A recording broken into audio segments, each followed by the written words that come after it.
Hello everyone, I'm very glad that you're joining this story. Subscribe, like and comment.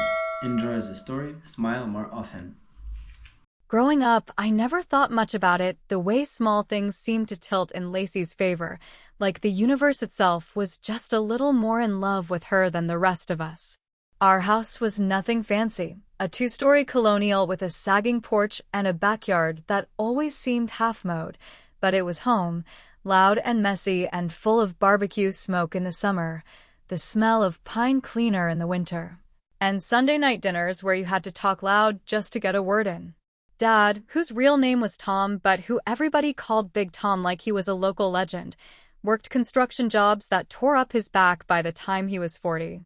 Mom, Karen, stayed home after Lacey was born, always saying it was for the kids even when we were teenagers and barely saw her during the day because she was too busy watching TV shows about people with real problems. From the outside, we looked fine. Better than fine, maybe. The kind of family that waves at neighbors from the driveway and argues over whether to get cherry or apple pie for Thanksgiving. And for a long time, I believed we were fine. I was the good son, the easy one, the one who didn't cause drama or ask for much. I got decent grades, worked summers doing lawn care, paid for half my first car, and came home when I said I would. That was the deal, right? You play by the rules, you get the love. But it's funny how you start to notice little things once you stop needing them to be invisible. Like how Lacey got a brand new Jeep for her 16th birthday while I scraped together enough money for a beat-up Honda with a missing side mirror. Or how when we both had sports games on the same day, everyone somehow always ended up at her soccer field, and afterward, they acted like it was normal to miss my football game because, well, Lacey's really good. Or how during Christmas, when we opened gifts, my pile would be full of practical stuff like socks and shaving kits, and hers would be stuffed with concert tickets, designer purses, and cash tucked into cards that said things like, "Because you deserve it." At the time, I didn't really let it get to me. I told myself it didn't matter. I told myself that's just how it is. I mean, she was the younger kid, the only girl, the golden child. Of course they would dote on her a little more.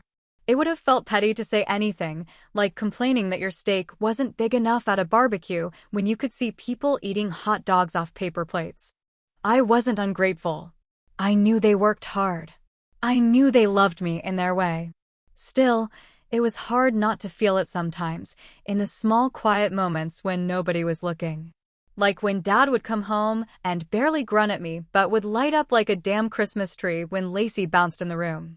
Or when Mom would hang Lacey's report cards on the fridge with big gold star stickers, even when my honor roll certificates stayed buried somewhere in a kitchen drawer. Or when family friends would come over and it would be all about how Lacey's so talented and Lacey's going places, and I would just fade into the background like an extra on a TV show nobody was watching anymore. But you push it down. You laugh it off. You tell yourself that love isn't about the size of the gifts or the number of pictures on the fridge. You tell yourself that love is in the little things, the packed lunches, the rides to practice, the way your dad would change your oil without asking. You tell yourself that family is just messy sometimes and that you're lucky to have one at all. So I went on being the good son. I came home for dinner. I helped Dad with his projects on weekends, even when it meant spending 4 hours hauling lumber across the backyard because he was too stubborn to rent a dolly. I played catch with Lacey even when she complained the whole time that it was boring. I showed up. I stayed quiet. I swallowed the weird gnawing feeling that maybe, just maybe, if it had been me who needed something big someday, they would move mountains the same way they did for her. You don't question the foundation when the house is still standing. You don't poke holes in the walls just because a door creaks. You don't start fights over crumbs when there's still a meal on the table. You tell yourself it's fine. It's fine. Besides, I had plans. I was going to finish school, land a steady job, move out, and make my own life. I didn't need to be the favorite. I just needed to survive long enough to be free.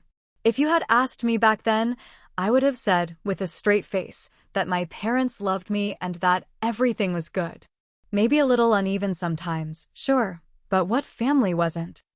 I didn't see it yet, how paper-thin the whole thing was, how fast it would tear when the real pressure came down. I didn't know how easy it would be for them to shrug and leave me holding the broken pieces when it was no longer convenient to keep pretending. Looking back, maybe I should have seen it coming. Maybe the warning signs were bigger than I let myself admit. Maybe love that comes with conditions isn't really love at all. But back then, all I knew was that I was Derek, the good son, the quiet one, the easy one, and that was supposed to be enough. At least, until the day it wasn't. Because one night, a few years later, everything changed.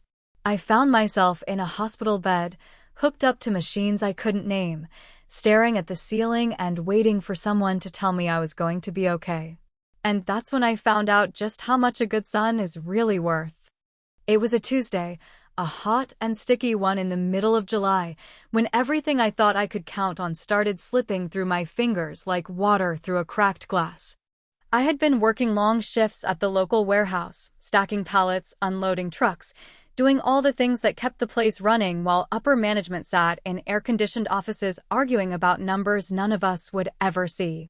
I was pushing myself hard that summer, saving every penny I could, dreaming about finally moving out and getting a little place of my own where nobody could tell me that I was too quiet or not quite enough. That afternoon, somewhere between unloading a shipment of boxed furniture and dragging a busted dolly across the scalding parking lot, my body just gave up. One second I was walking, and the next the ground was coming at me sideways. I woke up with my coworkers leaning over me, their faces blurred and terrified, and someone shouting for an ambulance while sweat poured off me in waves. I wanted to tell them I was fine, that I could shake it off and get back to work, but my mouth wasn't listening to me anymore. The emergency room was exactly what you'd expect, fluorescent lights that buzzed like angry bees, the smell of bleach and plastic, nurses who moved fast, but never fast enough. They hooked me up to machines, poked me with needles, asked me the same questions over and over until I wasn't even sure I was answering them right.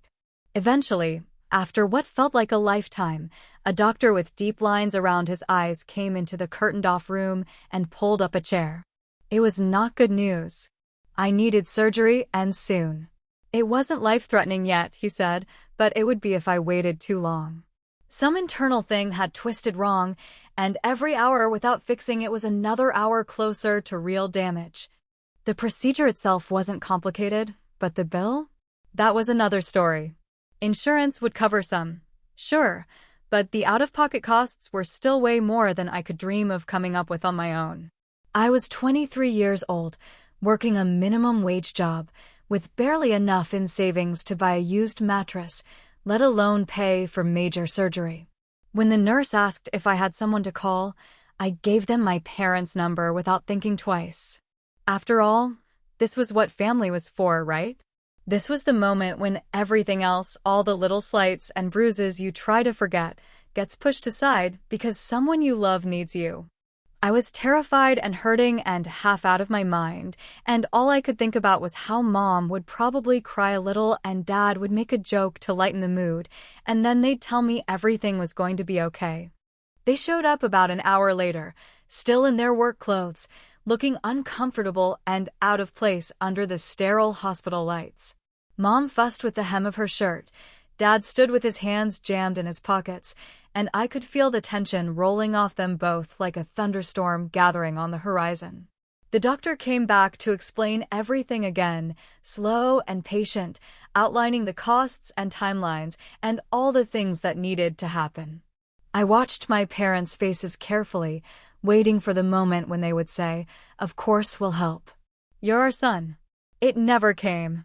Instead, they exchanged a look, not a panicked one, not an angry one, just a calculating one. Like two people trying to figure out the best way to wriggle out of something they didn't really want to do. Mom cleared her throat first, her voice higher than usual, the way it always got when she was uncomfortable. "Well, honey," she said, dragging the words out like they weighed 100 pounds each, "we'll have to think about it." Think about it. Like it was a new car they weren't sure they could afford, not their son's health hanging in the balance. Dad nodded along, adding something about tight times and unexpected expenses and how they just needed to look at the numbers first.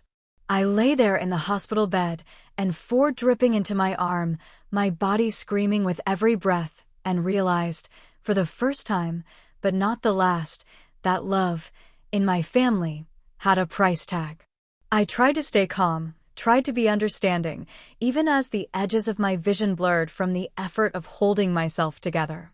Maybe they were just shocked. Maybe they needed a night to sit down and crunch the numbers. Maybe they just didn't know how serious it really was. I kept telling myself that over and over, even when they left the hospital an hour later with a promise to talk about it and call me tomorrow, leaving me alone under those buzzing lights with nothing but a thin blanket and the sour taste of fear in my mouth. That night, lying there in the dark, I played out every possible scenario in my head, every version of the conversation we would have when they called the next day. In all of them, they said yes. They promised to help. They showed up like parents are supposed to show up, like I had spent my whole life believing they would. I needed to believe that. Because if they didn't, if they decided that it was just too much trouble or too much money or too much anything, then I would have to face a truth I wasn't ready for, that maybe the love I thought I had wasn't real, or at least not the kind you could lean on when it really mattered. The hours dragged by.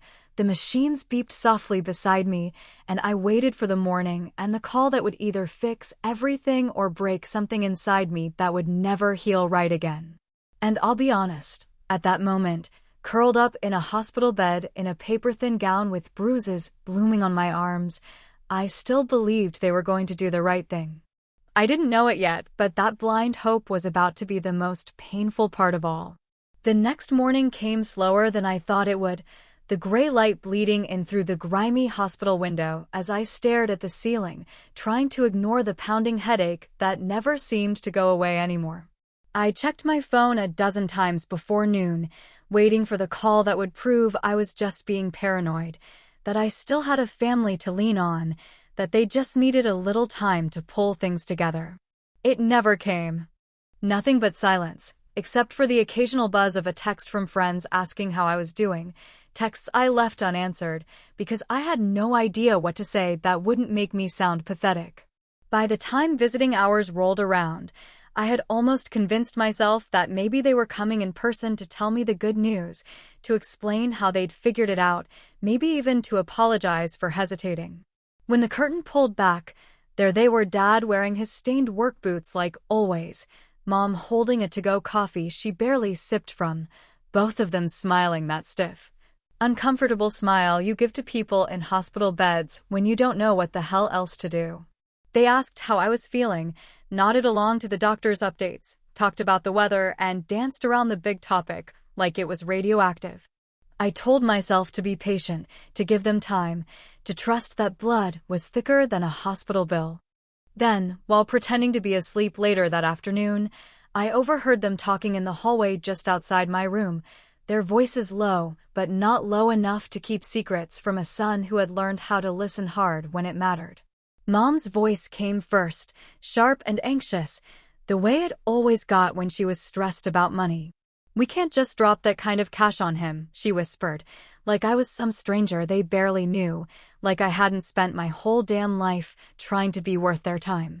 "He's an adult now. He needs to figure this stuff out like everyone else," Dad replied, the words hitting harder than any punch I had ever taken in my life. I stayed perfectly still, every muscle frozen, my heart hammering so loud I was afraid they'd hear it. Then came the kicker, the line that still rings in my ears sometimes when I'm lying awake at night. "We have Lacey's birthday coming up," Mom said, her voice softening in that way it always did when she talked about her favorite. "We already booked everything, the flights, the hotels. We can't cancel now, it would break her heart." They stood there for a few more minutes, tossing around words like loan options and "he'll understand," before finally walking away, leaving me alone with the realization that when it came down to it, they had made their choice and it wasn't me. The next few days blurred together in a haze of painkillers and paperwork and desperate, humiliating phone calls to try and scrape together enough money to cover the surgery. I maxed out the one credit card I had, borrowed money from friends who could barely afford to lend it, and signed up for a medical loan with interest so high it made my stomach twist worse than the thing inside me that needed fixing. The surgery itself was brutal, more complicated than they thought once they got inside, and the recovery was worse, every step a reminder of just how alone I really was. No cheerful balloons in my hospital room, no flowers, no homemade casseroles dropped off by worried parents. Just me, a dingy recliner in my one-bedroom apartment, and a mountain of medical bills I could barely look at without wanting to puke. About a month later, when I was finally well enough to sit up without feeling like my insides were ripping apart, I made the mistake of opening Instagram. I don't know why I did it. Maybe some self-destructive part of me needed to see it for myself, needed proof that I hadn't imagined the whole thing. There they were, smiling in front of the Eiffel Tower, laughing on a gondola in Venice, posing with plates of pasta in Rome. Post after post of Lacey living her best life, the captions full of hearts and hashtags about dreams coming true and best birthday ever, while I was sitting there half-broken, eating stale saltines because I couldn't afford groceries that week. I stared at those photos for a long time, longer than I care to admit, scrolling and scrolling like maybe if I looked hard enough, I would find some hidden message, some sign that they felt guilty, that they wished things could have been different. But there was nothing. Just smiles and sunsets and expensive sunglasses that probably cost more than my first month of loan payments. I wanted to scream, to smash my phone against the wall, to drive over to their house and demand to know how they could sleep at night knowing what they had done. But I didn't. I didn't say anything. I didn't confront them. I didn't even unfollow Lacey. I just sat there in that crappy apartment, feeling more invisible than I ever had in my entire life, and told myself to get over it, to move on, to stop being such a goddamn burden. Because deep down, in that part of me I had been trying so hard to ignore, I already knew the truth. I wasn't the son you move heaven and earth for. I wasn't the one you cancel flights for or sacrifice savings for. I was just the backup plan, the afterthought, the obligation you carry around because you're supposed to, not because you want to. And somehow, even knowing all that, I still kept hoping they would prove me wrong. Even after everything, some pathetic, stubborn piece of me still wanted to believe that maybe, just maybe, family could be more than a word people throw around when it's convenient. I stayed silent, swallowing every ounce of hurt like it was poison, telling myself there was no point making a scene, no point blowing up a bridge that had already half burned itself down. But silence, I would soon learn, has a cost too. And the bill for that would come due a lot sooner than I ever expected. The thing nobody tells you about betrayal is that it doesn't always explode like a bomb. Sometimes it seeps into your life slow and poisonous, until one day you look around and realize the air you have been breathing is killing you, and you have been smiling through it like an idiot. After the surgery, after the Instagram photos and the realization that my life was worth less to my family than a vacation across the Atlantic, I didn't confront them. I didn't rage or cry or ask them why they thought it was okay. I did what I had always done. I smiled, nodded, said I understood, and tucked the anger somewhere deep inside me where it could not make a mess. Life went on because that is what life does, whether you are ready for it or not. I went back to work as soon as my doctor cleared me, dragging my half-healed body across the warehouse floors, stacking pallets and lifting boxes while the loan payments piled up faster than the bruises that never really faded. My parents would call sometimes, cheerful and clueless, asking how I was doing, telling me about Lacey's next big adventure, her semester abroad, her internship in New York, the new car she got as a graduation gift even though she hadn't finished school yet. Family gatherings became exercises in endurance, lessons in how long you could hold your breath without choking on your own resentment. Thanksgiving dinners where I sat at the table, carving turkey with a smile frozen on my face, listening to them brag about Lacey's latest achievements while conveniently forgetting to mention that I had taken on a second job just to keep my head above water. Christmas mornings where they handed me gift cards and socks with the same half-hearted affection you might give a neighbor you barely liked, while Lacey opened carefully wrapped boxes filled with expensive gadgets and jewelry. The worst part wasn't even the favoritism anymore. It was the pretending. They pretended nothing had happened.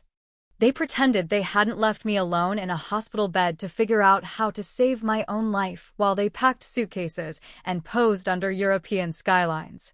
They pretended that everything between us was exactly the same as it had always been, that there was no crack running through the foundation of our family, getting wider and uglier with every forced smile and every polite conversation about the weather.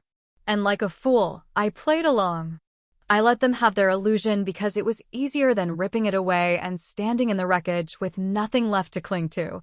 I went to birthdays and barbecues, brought store-bought pies to family reunions, stood in group photos with my arm awkwardly around Dad's stiff shoulders, all while something inside me twisted tighter and tighter until I didn't recognize myself anymore. After a while, it got to the point where I didn't even need to fake it. I just turned everything off. I stopped expecting them to notice when I was hurting. I stopped waiting for apologies that were never coming. I stopped hoping that someday they would look at me and see someone worth fighting for. I became a ghost at my own family events, present in body but not in spirit, smiling on cue, laughing at the right jokes, offering up polite nods when someone asked about work. And then, finally, mercifully, I moved away. It wasn't a dramatic departure. No tearful goodbyes, no shouting matches on the front lawn. Just a new job offer a few states over, a cheap one-bedroom apartment with paper-thin walls, and a U-Haul truck filled with everything I could afford to take with me. I told them I needed a change, that it was a great opportunity, that it wasn't about them. They smiled and nodded and hugged me goodbye at the edge of the driveway, never once asking if maybe there was more to it than that. And maybe that was the final confirmation I needed, not the silence in the hospital or the Instagram photos from Europe, but the fact that when I finally left, they let me go without a fight. Like someone tossing a jacket into a donation bin because it's too worn out to bother with anymore.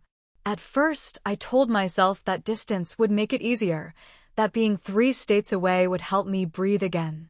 And in some ways, it did. I built a life for myself, small but mine. A crappy apartment, a beat-up car that always needed new brakes, a job that barely covered the bills but gave me a reason to get up in the morning. But the thing about family is that even when you run, the weight of it still clings to you.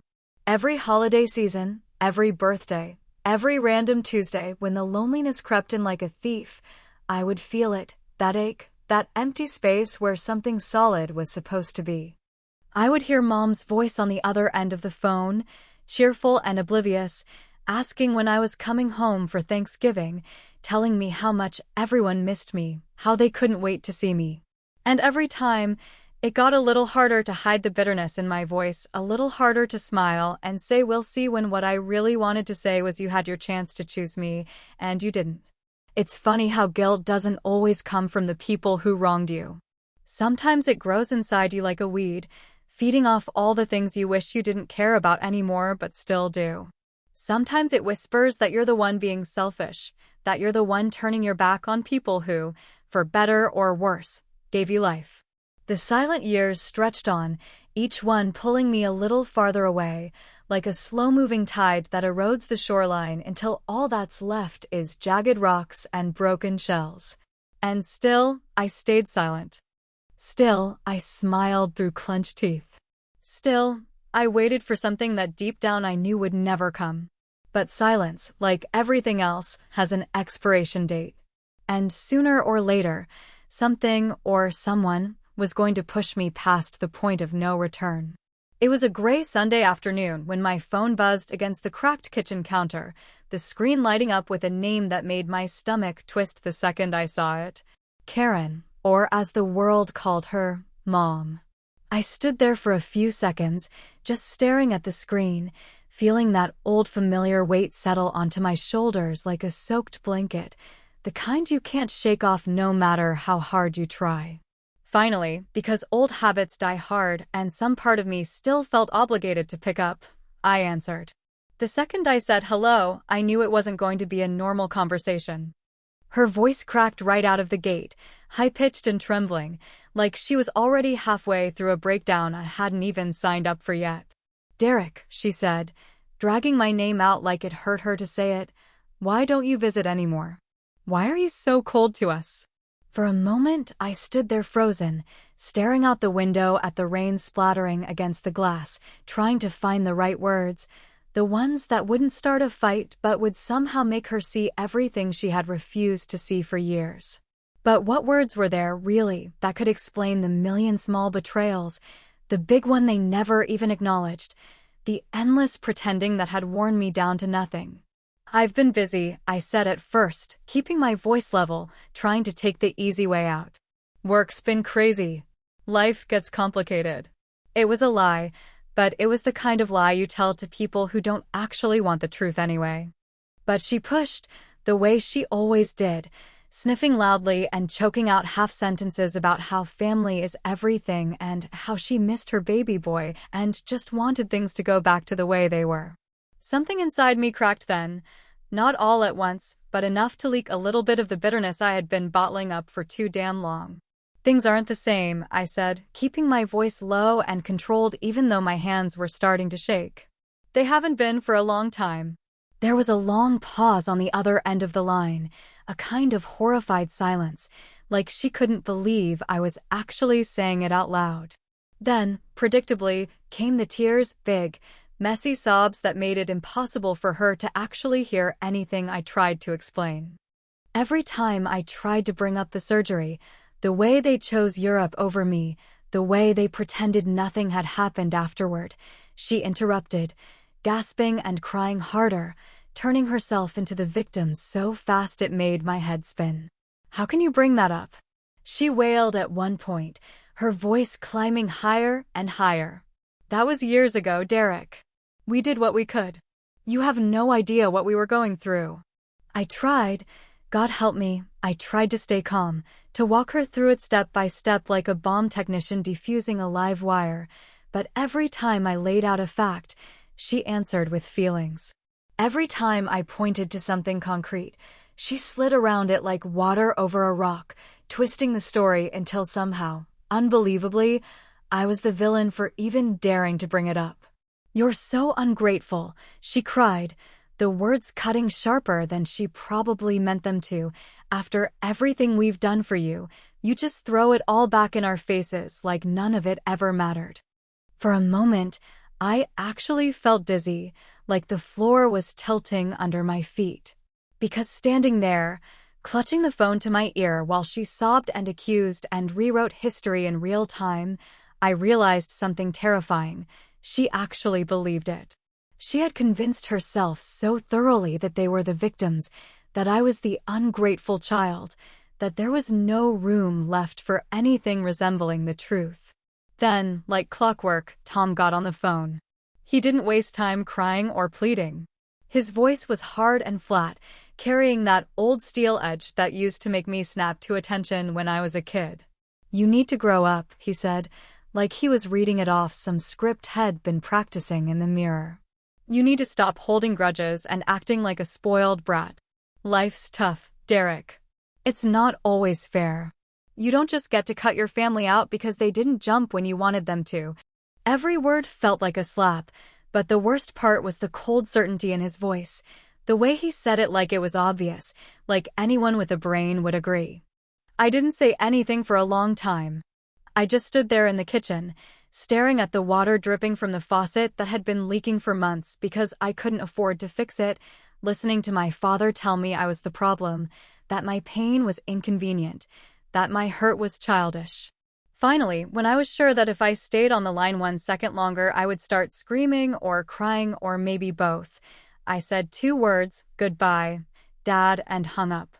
I stood there for a long time afterward, the dial tone buzzing in my ear like an accusation, my whole body shaking so hard I had to lean against the counter just to stay upright. Part of me wanted to call back, to say all the things I had swallowed down for years, to throw their selfishness and their cruelty in their faces, until there was no way they could pretend not to see it anymore. But I didn't. I just stood there, listening to the rain, feeling more alone than I ever had before, and realizing, with a final, sickening certainty, that whatever was left between me and them wasn't family anymore. It was just wreckage. And I thought, foolishly, that maybe that was the end of it. I didn't know then that another call was coming, one that would drag everything back to the surface, one that would force me to decide, once and for all, whether blood really is thicker than water or whether sometimes, for your own survival, you have to walk away for good. For a long time after that last conversation, the world went blessedly silent, the way it does after a long, brutal storm when all you can hear is the wreckage settling around you. There were no calls, no guilt-tripping texts, no awkward holiday cards pretending everything was fine. It was as if some invisible line had been drawn in the dirt, and for once, everyone agreed not to cross it. I built my life around that silence, small and sturdy, brick by brick, a life that was mine alone, with no room for their chaos or their suffocating version of love. But silence, like everything else in life, has an expiration date. It was late one night when my phone rang again, the number flashing on the screen like a warning I was too tired to ignore. I stared at it for a long time, my thumb hovering over the decline button, my stomach twisting itself into knots, because deep down, I already knew. Calls that late never mean anything good, and calls from Karen, after years of pretending I didn't exist, could only mean one thing. They wanted something. I answered, because no matter how far you think you've come, some parts of you are chained to the past in ways you cannot break. Her voice was softer this time, worn thin around the edges, like someone who had been crying for a while before she picked up the phone. "Derek," she said, and my name sounded foreign coming from her mouth, like a word from a language I used to speak, but had long since forgotten. "It's your father. He's sick." The words spilled out in a jumble, all half-explanations and vague platitudes about tests and doctors and treatments that weren't working. She said things like he's not doing well, and we don't know how much time he has, and he keeps asking about you, each sentence a carefully sharpened dagger aimed right at the softest parts of me.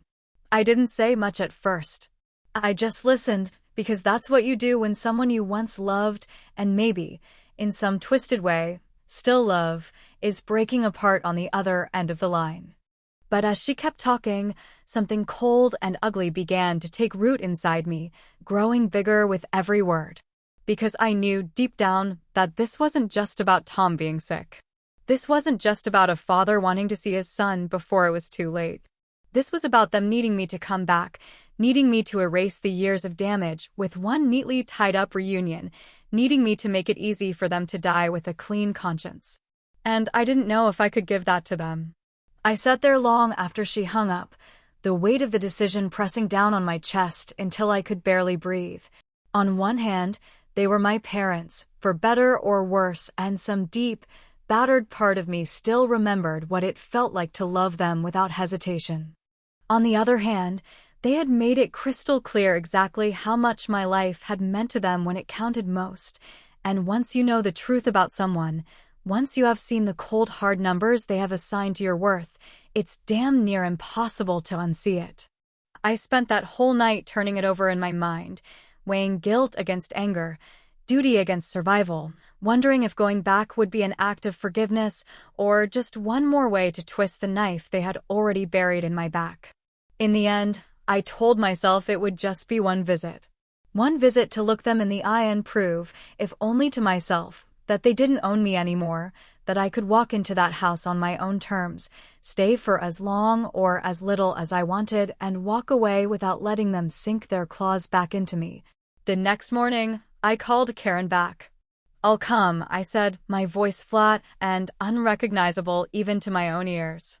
But only for a few hours.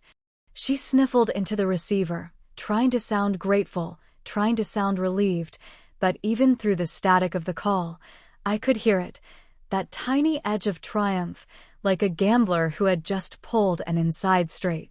I hung up before she could say anything else, because I couldn't stand the sound of her voice weaving the story already, The story where the prodigal son comes home, where everything ugly and broken gets swept under the rug with a few tears and some cheap, manufactured apologies.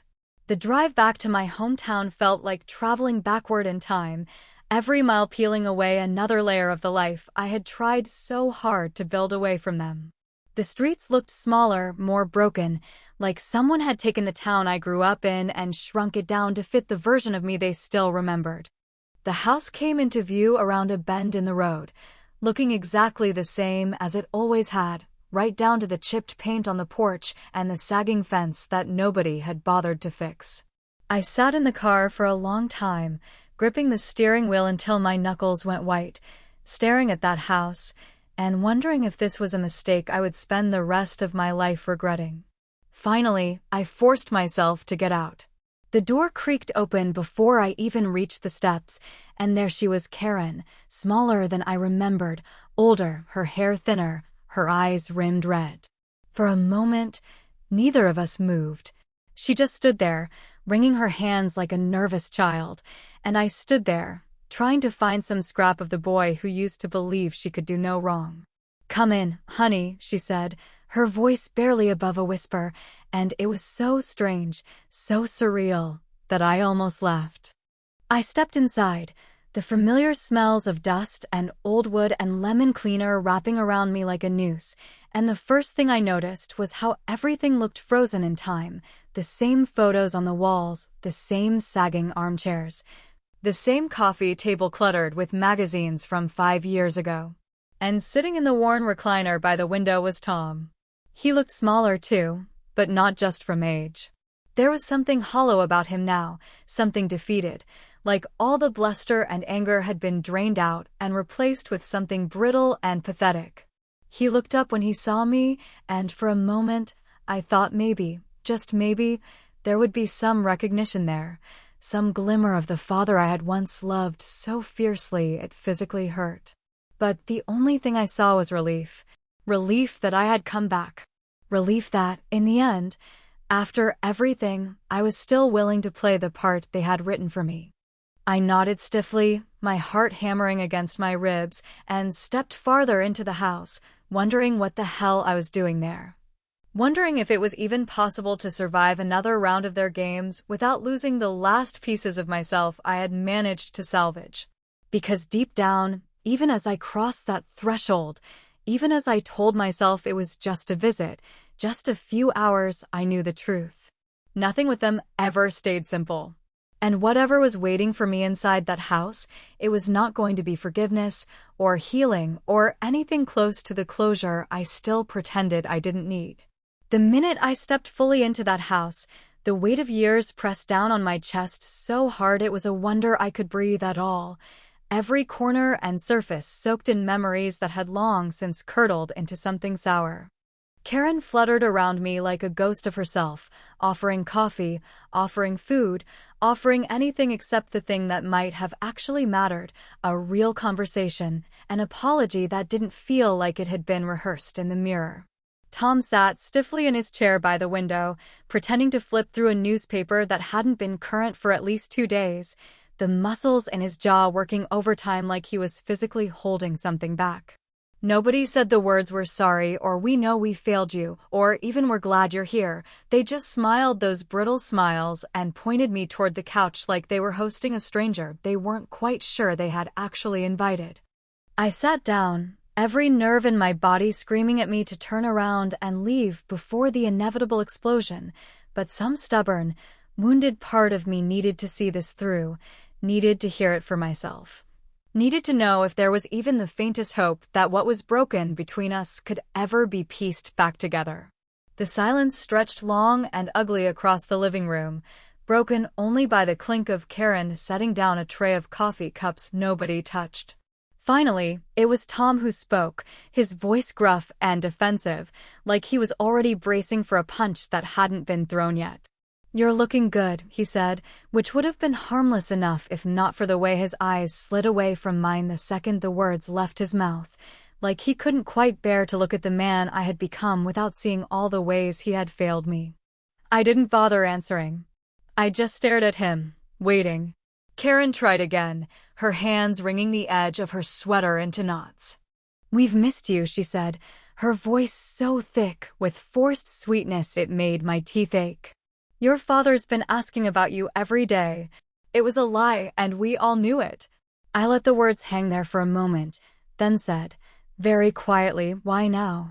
Karen blinked at me, feigning confusion so badly it would have been almost funny if it hadn't been so pathetic. "What do you mean, sweetheart? Why now?" I repeated, louder this time, my voice shaking not with fear, but with the years of rage and heartbreak I had shoved into the basement of my mind and locked away. "Why is it only now, when you need something, that you remember you have a son?"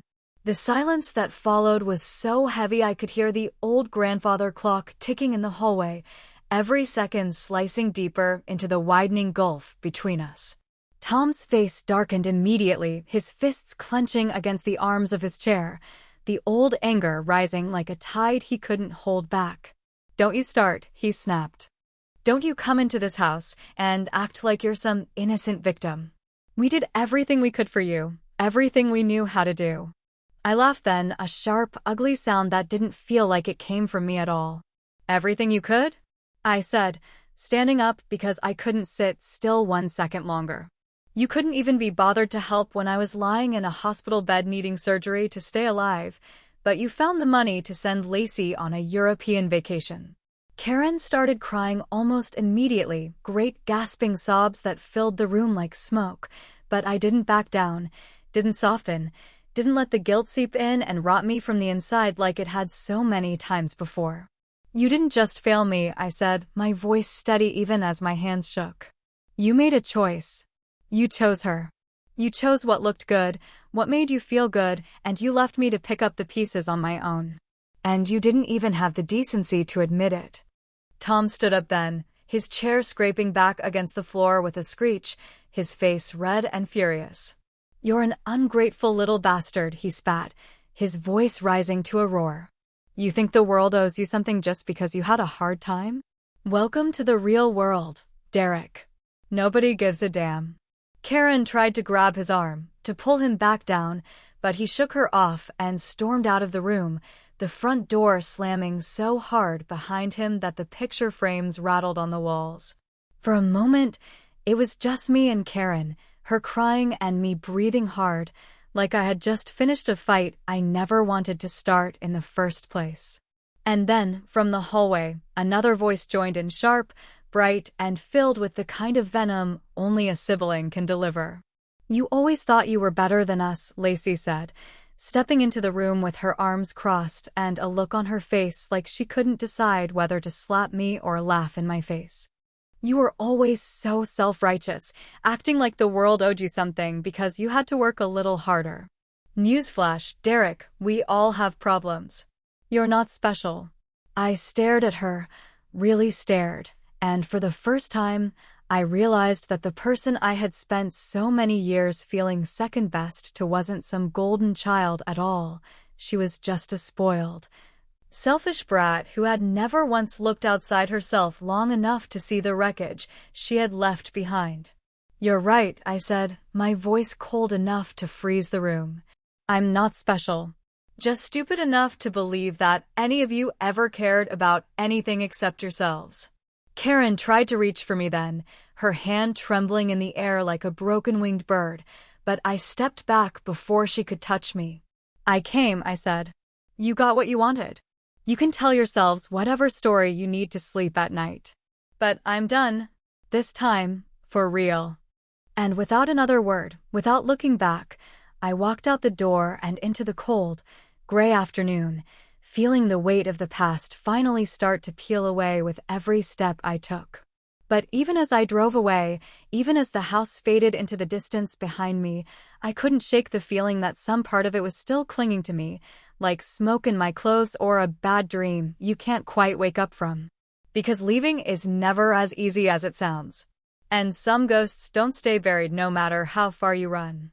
The first holiday season after I walked out of that house came and went in a strange sort of silence, not the painful, tense silence I used to feel sitting at the family table pretending not to notice the way everyone's eyes slid right past me, but a different kind of silence altogether, one that was cold and clean like the air after a heavy snow.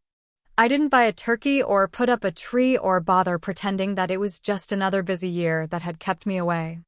I spent Thanksgiving alone with a frozen pizza and a bottle of cheap whiskey, flipping through television channels I wasn't really watching, trying not to think about what they were doing without me. Christmas was more of the same, a day spent sleeping late, ignoring the growing pile of junk mail filled with cheery greetings from people I barely remembered, and walking aimlessly through the empty streets of the city where I now lived. The lights strung across the buildings, blinking like tiny reminders of a life I had turned my back on. It wasn't the holidays themselves I missed, not really. It was the idea of them, the lie I had clung to for so long, the fantasy that somewhere out there was a table with a seat saved just for me, a home that would always be mine no matter how badly things got broken. As the years slid by, the ache dulled but never disappeared completely. I got used to the space around me, the lack of phone calls, the absence of birthday cards with $20 bills tucked inside and scribbled notes that said love you but never meant we know you or we see you. I built a life out of those empty spaces, one thin paycheck at a time, one lonely Friday night at a time, stacking up small routines like sandbags against the rising tide of regret. I had friends, a few good ones who didn't ask too many questions about the parts of myself I kept locked away, who never pushed when I said I was busy during the holidays or claimed I didn't really like celebrating anyway. I dated a little, though nothing ever stuck for long, because there was always this wall inside me that nobody could seem to climb over, not even me. And sometimes, late at night, I wondered if maybe that wall wasn't built by them alone, if maybe some part of me had grabbed the bricks and the mortar and started building it too, out of fear and bitterness and a deep, stubborn loneliness I didn't know how to fix. There were moments, too many moments, if I'm being honest, when I would catch myself wondering if it was me who was broken, if maybe they were right all along and I was just some bitter, selfish kid who couldn't let go of old wounds, who had blown a few mistakes into a grand tragedy because it was easier than admitting that families are messy and people fail each other all the time. Maybe I had expected too much. Maybe I had been too sensitive, too stubborn, too proud. Maybe love wasn't supposed to look the way I thought it should. But those moments always passed, eventually, washed away by the memory of that hospital bed, the sound of my mother's voice whispering about Lacey's birthday while I lay there scared and hurting, the weight of all the times they looked right through me when I needed them most. Some betrayals are small and forgivable. Some betrayals stick to your bones and change the shape of you in ways you can never fully undo. And some betrayals teach you that survival sometimes means cutting yourself free from the people who built you wrong in the first place. One night, not long after another birthday spent alone with a cheap cupcake from the corner store, I found myself sitting in a diner just outside the city limits. The kind of place with cracked vinyl booths and coffee that tastes like burnt rubber but somehow still feels like home. The place was mostly empty. A few tired truckers nursing mugs of coffee, an old couple bickering gently over a shared plate of pancakes, a waitress with deep lines around her eyes and a smile that didn't quite reach her mouth. I sat there for a long time, staring down into the mug of coffee growing cold in front of me, feeling the weight of everything I had lost and everything I had gained settle into my chest like stones. I could have gone back. I could have picked up the phone, forgiven them like they never asked me to, patched things up in that half-hearted, painful way that people do when they're too tired to keep fighting.